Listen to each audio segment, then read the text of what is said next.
Bom, meu nome é Alex, eu sou arquiteto da Prefeitura de Guarulhos. Eu trabalho no Departamento de Inclusão Digital, no Departamento de Tecnologia aqui da Prefeitura, que é vinculado à Secretaria de Governo, e faço um trabalho nos telecidadanias ou telecentros, né, de levar uma nova forma de inclusão digital que vai além do computador em si, mas assim atinge máquinas e fabricação digital. A fabricação digital, né, hoje, assim como a programação, é uma ferramenta, é um meio de desenvolvimento de habilidades humanas, inatas do ser humano, seja ele da periferia ou seja ele do centro, seja de um país subdesenvolvido ou desenvolvido. O Fab Social, ele nasceu, ele é um filhote da rede Fab Lab, né? Ele nasceu do Fab Lab Kids, que ele originou em Barcelona nos anos 2000, 2002, né? E a partir daí ele foi tendo uma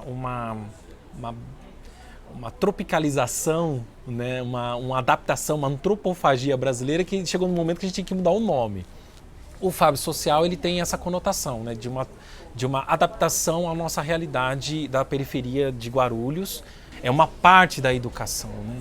Desenvolver habilidade de linguagem gráfica, linguagem da própria palavra, expressar, né, por meio de objetos, ter a literacia tecnológica, que é a manipulação conceitual do que é a computabilidade, né? E isso, uma criança de 6 anos hoje da periferia, é possível, e é isso que o nosso trabalho faz. Nós levamos equipamentos, né, uma router, uma impressora 3D, uma cortadora de papel, né, softwares livres, programação, e levamos para as periferias. E lá, onde as crianças acham que computação é só Facebook ou rede social, a gente mostra uma outra, né, uma questão mais ampla de que ele não deve ser programado, mas sim programar a máquina e compreender, por exemplo, o mundo que está ao redor. Não serem absorvidas pelo mundo, mas elas sim atuarem, porque tem uma questão de você ser protagonista, né? Um exemplo que a gente coloca, por exemplo, é que as crianças nossas não podem achar que uma escada rolante de shopping tem 3 caras lá andando de bicicleta. Ou um caixa eletrônico tem uma senhorinha contando dinheiro. Tem que achar que ali tem máquina, tem engrenagem e aquilo foi programado. Então, essa literacia tecnológica, esse conceito que a gente acha importante. Por exemplo, os mais velhos e os adolescentes parece que têm um pouco medo, mas as crianças, principalmente a partir de 8 anos, já se sentem desenvoltas e elas vibram quando a máquina faz um barulho, elas falam que é um robozinho, que é uma coisa. Então, isso é muito interessante. E também como elas veem que esse material, esses instrumentos podem desenvolver elas. Ou, por exemplo, como o menino ficou surpreso quando ele desenhou as 4 vistas ortográficas de um objeto, sem eu falar nada. Ele desenhou para ele as 4 vistas ortográficas do objeto para o projeto dele ser fabricado. Foi essa toda a palavra que ele falou, toda a frase que ele falou para mim. Professor, vou desenhar as 4 vistas para você fabricar o meu projeto, que era um pequeno carrinho. Eu tenho algumas coisas aqui bacanas, mas é referência à área do design, que é muito interessante. Por exemplo, essa cadeira que foi feita por uma criança, né, esse modelo de cadeira, né, uma pequena maquete, que ela depois acabou desenhando ela de uma outra forma, né, de uma forma mais expressiva. Né, você vê uma exploração da forma, escala do objeto, funcionalidade. Isso tudo são questões que a criança já tem, né, usando um software livre Sketchshare, né, e que é quase uma brincadeira para elas, né? Outra coisa muito interessante, por exemplo, desenvolvimento de linguagens. Esse aqui é um menino fez um corte da máquina dele, né, um corte, ele está vendo por dentro. Isso é um desenvolvimento da linguagem gráfica, ou seja, a criança está se expressando de uma outra forma. Não é um desenho criativo, mas é um desenho que tem uma função, né, uma expressividade.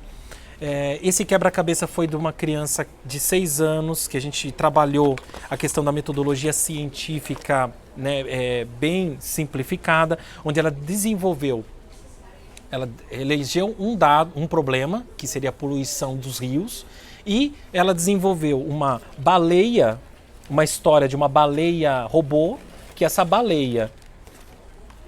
baleiazinha robô, né, que ela, controlada por um botão de computador, né, ela ia nas águas poluídas, ia limpando toda essa sujeira toda. E esse é o computador dela, esse aqui, esse computador dela.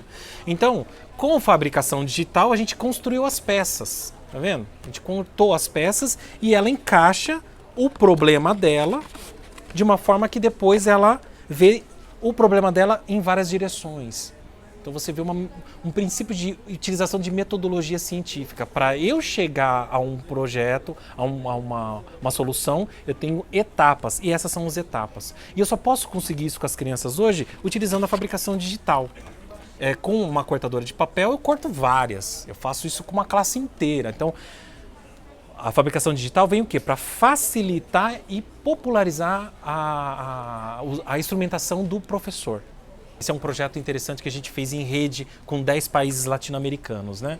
Que é a Emocija, que é a cadeira das emoções, né? Isso aqui é um desenho de uma arquiteta da Fab Lab argentina, né? E as crianças, elas desenharam as emoções, né? As emoções dela para depois pintar nessa cadeirinha feita de MDF, né? Então, o que acontece? Uma coisa muito bonita é que as crianças nessa atividade tiveram a noção de que emoção não é só alegria. Tristeza é uma emoção, né? Ficar excitado é uma emoção. E essa relação entre a emoção e a linguagem, quer dizer, a palavra, estou irritado, estou feliz, estou triste, você cria na criança o módulo dela se expressar. Na casa dela, na família dela. Estou triste, mãe, eu estou triste, eu estou triste. Então, isso é um desenvolvimento da linguagem que nos emociona, que isso traz o quê? Numa atividade com fabricação digital. E melhor, mais interessante, é que ela vê que outras crianças latino-americanas de outros países também têm sentimentos. Então foi uma atividade muito emocionante, porque outras crianças mostraram que elas estavam tristes, outras estavam felizes, tal, e elas viram que outras crianças também têm sentimentos, se expressam, e tudo é uma comunidade latino-americana.